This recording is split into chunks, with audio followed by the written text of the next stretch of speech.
Kwiindaba zethu emini nje, ijaji eyintloko uJaji Raymond Zondo uvuselele isiko elidala ngokuthi aphakamisa amagqwetha aphezulu amabini ukuba abambele njengejaji kwinkundla yomgaqo-siseko.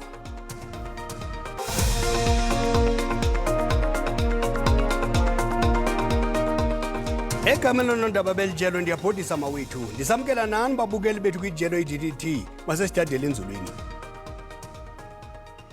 Ijaji eyintloko uJaji Raymond Zondo ibuyise isithethe esidala sokuphakamisa amagama amagqwetha amabini anamava ukuba akhabambe njengejaji zenkundla yomgaqo-siseko.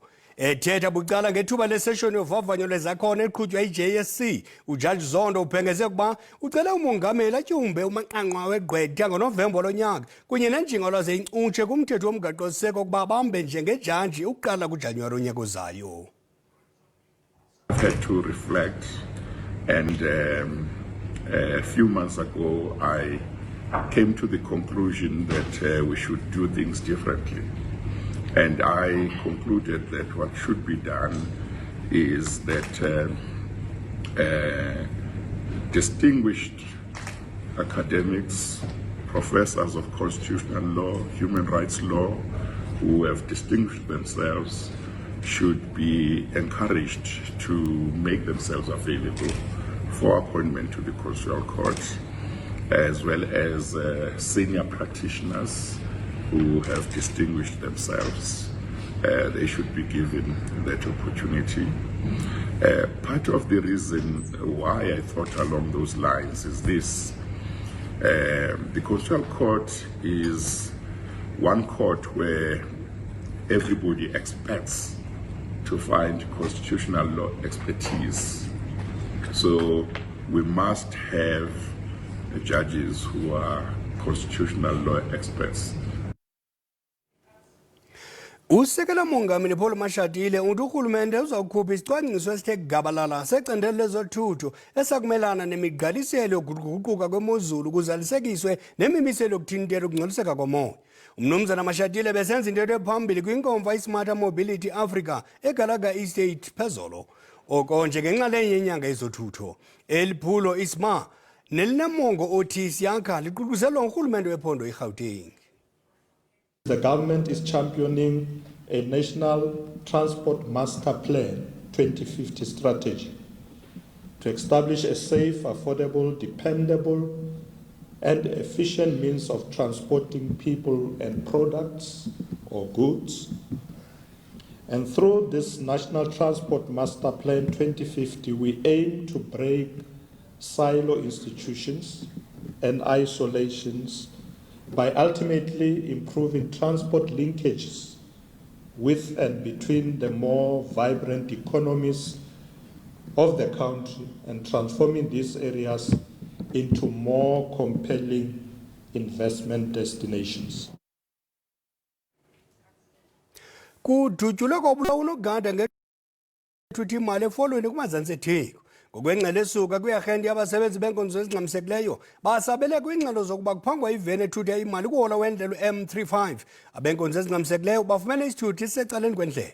Kukholelwa ukuba uvaliwe u-M35 atyalwe apho. Just after 9 a.m. this morning, ALS paramedics received numerous calls of a cash and transit robbery that had occurred on the M35 near Foweni, south of Durban. Paramedics PS had cordoned off the area.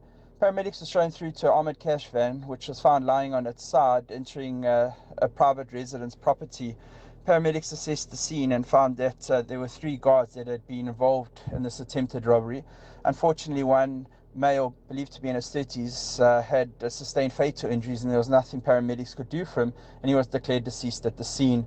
Another security officer had sustained critical injuries and was stabilized on scene by advanced life support paramedics before the call was made to the Neke 911 aeromedical helicopter to airlift through to a level 1 trauma facility for the urgent care that he required. The third security officer sustained moderate injuries and is currently being treated by advanced life support paramedics. The events leading up to the robbery are unknown. However, SAPS are in attendance and will be investigating further. Please take note the M35 has been closed in both directions whilst police investigate. Umongameli Cyril Ramaphosa luthulele umnqwazi iqela labadlali abakhubazekileyo nebeliyothi abathe inxaxheba kwimidlalo ye-Olimpiki yehlabathi eJamani laze labuya neembasa ezingama-49. We are extremely proud of you as Team South Africa, that you competed and in the end achieved the success that you have achieved. You are a formidable and phenomenal team. I know of no other team, and in fact we have never had a team that went out to play and brought back as many gold medals as you have. 22. But more importantly, competing against how many countries? 190 countries. Competing against some of the well-endowed countries in the world, you carried the South African flag and came back with 22 gold and 7 bronze. Let's give everyone a round of applause. Now, what enabled you to achieve this success? What made it possible for you to achieve this success? Yes, I'd like to say it is the people of South Africa, the 61 million, but more importantly, it was your dedication, your perseverance, and your unwavering commitment to the sport that you have taken up. Kwalapha ezindabeni isizwe samavundla sibhiyozela 200 eminyaka sasekwayo kodwa masithuma umntwana evenkileni oqala.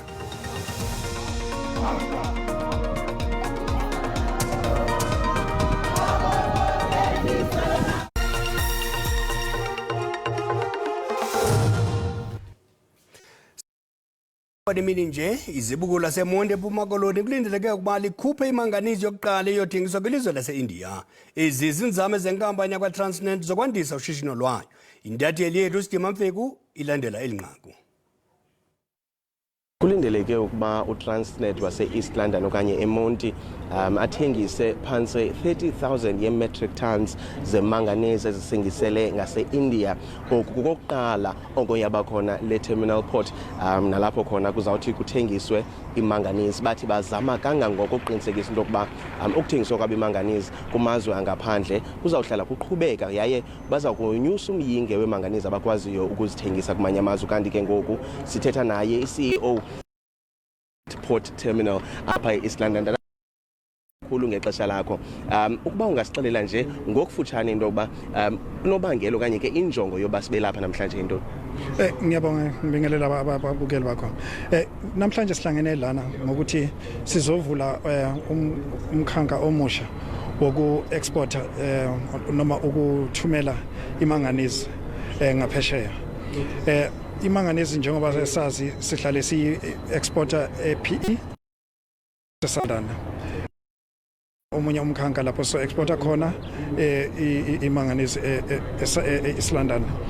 I-vessel lena ekhona lana 1,000 tons ezoqhubeka iyolayisha iPE another 30,000 tons before iya eIndia.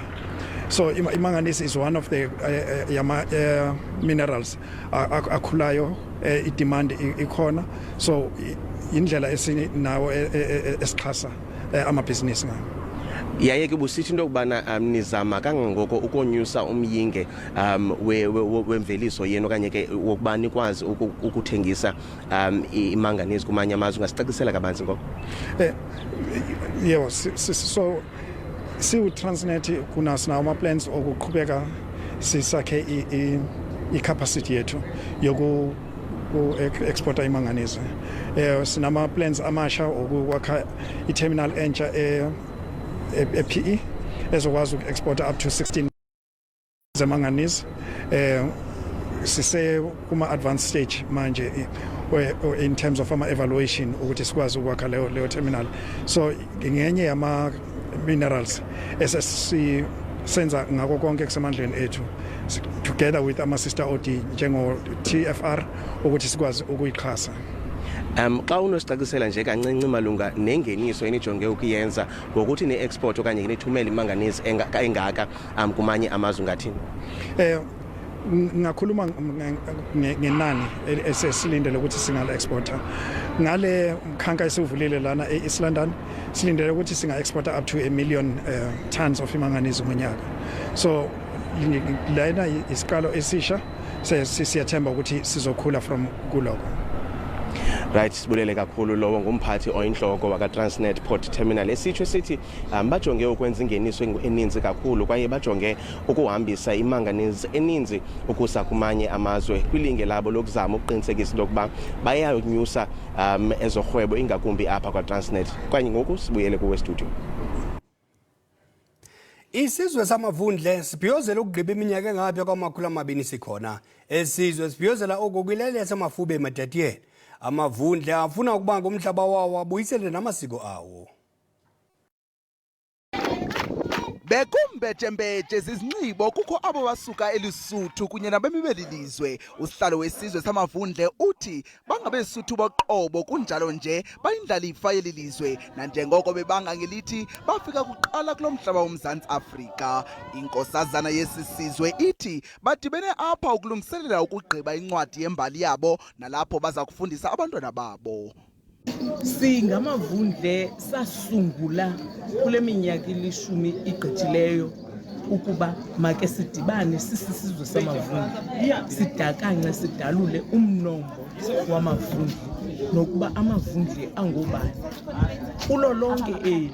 Kodwa siyafumanisa ke kuyo yonke le nkqubo siyenzayo ukuba ukubaleka kwayo kuba isidibene singazani.